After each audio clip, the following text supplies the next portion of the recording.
segera kami lakukan, yaitu sosialisasi pengutamaan penggunaan bahasa negara untuk 45 lembaga terbina. 45 lembaga terbina itu diantaranya ada Pemda, lalu Dinas Pendidikan, dan Dinas Pariwisata.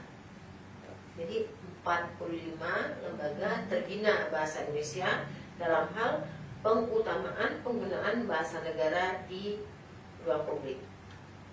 Lalu yang kedua, kedatangan kami adalah Budian akan melanjutkan pembicaraan nanti dengan Kepala Dinas Pendidikan Kota Solok mengizin Pak Bupati dalam kegiatan UKBI, Uji Kemandirian Bahasa Indonesia. Kerja yang sangat ibu apresiasi mulia ini tugas ini dan apa yang aku sampaikan tadi, kita akan ketemu dan itu akan dibuat kalau memang ada kerjasama.